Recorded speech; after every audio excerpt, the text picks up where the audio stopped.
आप सभी को नमस्कार। मैं हितेश शर्मा।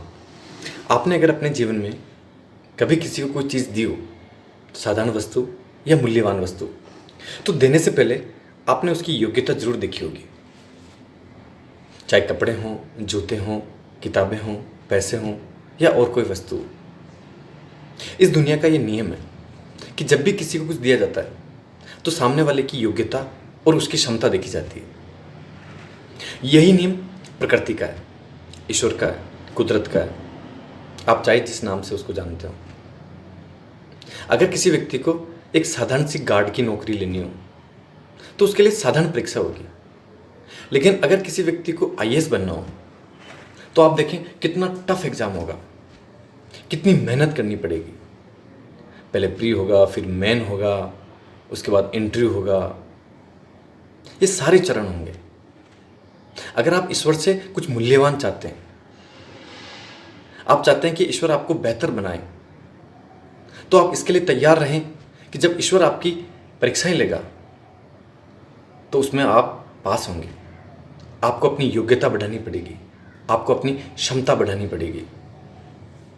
एक पत्थर जो मकान के निर्माण में काम होता है, उसको कम ठोका जाता है, उस पर कम हथौड़ियाँ पड़ती है।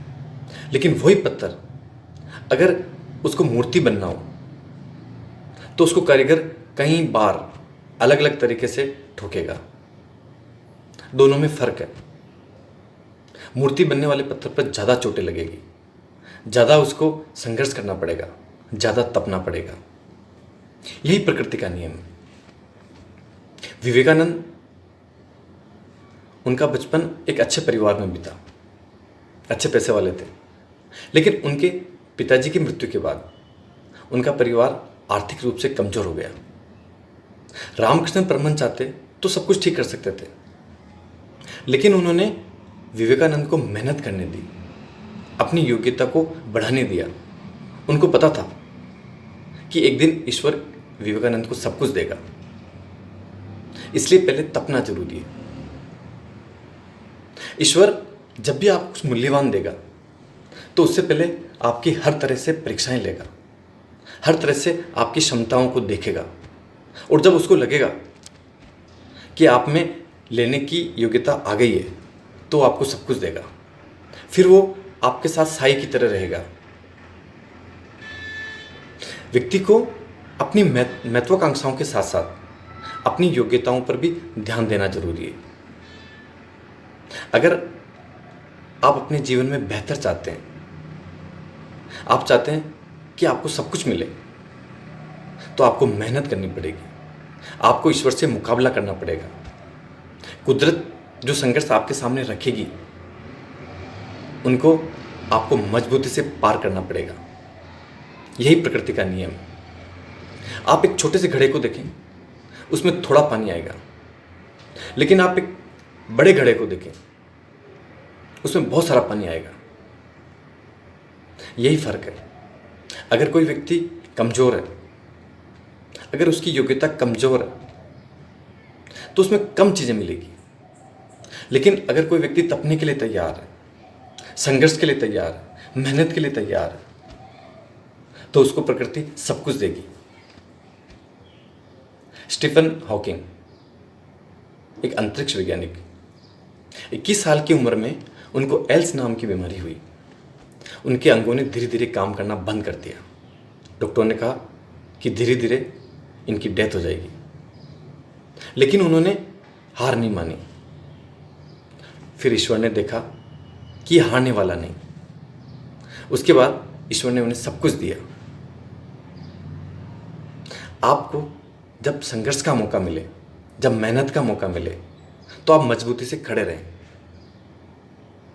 पहले के टाइम में जब लोग ईश्वर के लिए तपस्या करते थे और देवताओं को पता चलता था कि फलां व्यक्ति तपस्या कर रहा है, अगर इसकी तपस्या भंग नहीं की गई तो ये देवता बन जाएगा, तो फिर इंद्र को कहकर अप्सराएं भेजी जाती। अगर कुछ व्यक्ति अपनी तपस्या में सफल हो जाते तो वो देवता बन जाते। लेकिन अगर कुछ लोग असफल हो जाते तो वो इंसान ही रह जाते। जब कुदरत आपकी परीक्षा लेगी, आपके सामने अलग अलग टास्क रखेगी, तो आप में एक काबिलियत चाहिए कि आप उन सबको पास करें। Charles Darwin, Newton, Edison, Einstein, ये सारे वैज्ञानिक अपने बचपन में फिसड्डी छात्र थे, कमजोर थे, स्कूल वाले इनसे परेशान थे। लेकिन धीरे धीरे इन्होंने अपने आप को साबित किया और फिर ईश्वर ने इनको बेशुमार दिया। आपके जीवन में अगर आप चाहते हैं कि प्रकृति आपको सब कुछ दे, तो अपने आप को हर क्षण तैयार करें।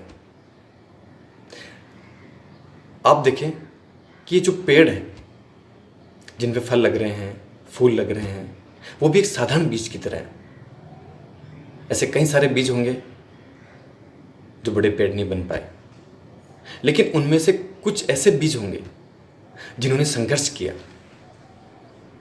जो तपे, उनको ईश्वर ने ये क्षमता दी, फल और फूल। आपके सामने दोनों ऑप्शन है कि आप ईश्वर से क्या चाहते हैं। अगर आप बेहतर चाहते हैं, बेशुमार चाहते हैं, तो अपनी योग्यताएं बढ़ाएं, अपनी क्षमता को देखें। अगर आप कुछ नहीं चाहते हैं, तो फिर तो कोई बात ही नहीं। आपने मुझे प्रेमपूर्वक सुना, उसके लिए धन्यवाद।